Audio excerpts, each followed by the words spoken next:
آزاد کشمیر کے حوالے سے جو ہے وہ میں خبر دینا چاہوں گا. وہاں پہ جو ہے وہ سب سے پہلے سورسز نے یہ بتایا کہ جناب وہاں پہ ایک جھڑپ ہوئی ہے. اب میں دیر آر اسپیسیفک یوٹیوبرز جن کا میں نام نہیں لینا چاہوں گا، لیکن وہ انہوں نے اسے آپریشن کا نام جو ہے وہ دیا کہ جناب وہاں پہ آپریشن کیا گیا ہے، جبکہ ایکچولی آپریشن نہیں تھا. جو سرکاری ذرائع سے میری گفتگو ہوئی ہے وہ اسے کوئی آپریشن کا نام نہیں دے رہے. یہ ایک جھڑپ وہاں پہ جو ہے وہ ضرور ہوئی. آپریشن کے ڈائنامکس بالکل ڈفرینٹ ہوتے ہیں، جس میں آبویسلی سویپنگ کی جاتی ہے اور بالکل ایک کلیش کی صورتحال جو ہے وہ کئی گھنٹے تک جو ہے وہ چلتی ہے. اس میں یہ نہیں ہوتا کہ چند منٹوں کی جو ہے وہ آپس میں فائرنگ کا تبادلہ ہوتا ہے.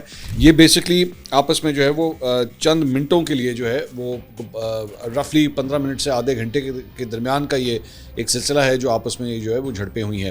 سو میں جانتا ہوں دیر آر اسپیسیفک یوٹیوبرز جو بیسکلی حالات کو اور بھی زیادہ خراب کرنے کے لیے جو ہے اس میں مسالہ بھی ڈال رہے ہیں، اس میں چیزوں کو اور بھی زیادہ خراب کرنا چاہ رہے ہیں. I don't want to go over there. میرے لیے یہاں پہ کسی کی سائیڈ لینے کے بجائے سب سے زیادہ اہم بات یہ ہے کہ امن جو ہے وہ قائم ہونا چاہیے.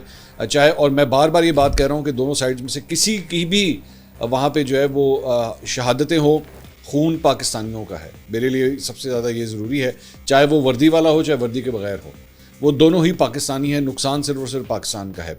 سو بیسکلی جو بات مجھے پتہ لگی ہے وہ یہ ہے کہ راولہ کوٹ کے باہر جہاں پہ جو ہے وہ دھرنا دیا گیا تھا، اب وہاں پہ پولیس اور رینجرز کی جانب سے جو ہے وہ مشترکہ ایک فلیگ مارچ کیا جاتا ہے. اور یہ صرف اس اسپیسیفک جگہ پہ نہیں ہے بلکہ پورے راولہ کوٹ کے اندر جو ہے وہ اس وقت فلیگ مارچ وہاں پہ کیا جا رہا ہے. راولہ کوٹ جو ہے وہ اس وقت ایک نرو پوائنٹ بنا ہوا ہے جو کہ بہت سینسیٹیو ہے. وہاں پہ آج صبح 5:30 بجے کے آس پاس وہ فلیگ مارچ جو ہے اسی ایریا سے جو ہے وہاں سے گزر رہا تھا. اب سرکاری ذرائع یہ دعویٰ کر رہے ہیں کہ جناب ان کے اوپر جو ہے وہاں سے فائرنگ ہوئی ہے. وہ جو فلیگ مارچ ہو رہا تھا، جو ایک دستہ پورا جا رہا تھا سیکورٹی اہلکاروں کا، اس کے اوپر وہاں پہ جو ہے وہ فائرنگ ہوئی ہے. کسی ٹیلے سے جو ہے وہ فائرنگ کی گئی ہے اور ان کی جانب سے جو ہے اس کے بعد جوابی فائرنگ کی گئی ہے. اب سوال یہ ہے، اور دوسری بات یہ ہے کہ جو اے پی سی جو بیسکلی وہاں سے گزری تھی، اس کے اوپر بھی جو ہے وہ پتھروں کے نشان، گولیوں کے نشان جو ہے وہ دیکھے جا سکتے ہیں. تو اس کا مطلب ہے کہ شاید دوسری سائڈ سے بھی جو ہے فائر ہوا ہے. اب بار بار یہ بات کی جا رہی ہے کہ وہاں پہ جو کراؤڈ ہے وہ اس میں سے کئی لوگ جو ہیں وہ اسلحہ بردار ہیں اور ان کو مسلح ہیں اس وقت. وہ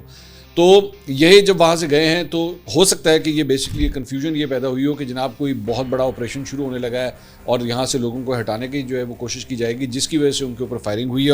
اور جب وہاں پہ فائرنگ ہوئی ہے تو ظاہری بات ہے وہاں پہ جو سیکیورٹی اہلکار ہیں ان کا ایک ایس او پی ہوتا ہے، ان کی ٹریننگ میں شامل ہوتا ہے کہ اگر آپ کے اوپر فائر ہوگا تو آپ نے بھی فائر کرنا ہے. میں دوبارہ یہ بات کر رہا ہوں کہ یہ ساری بات جو ہے وہ سرکاری ذرائع یہ دعویٰ کر رہے ہیں.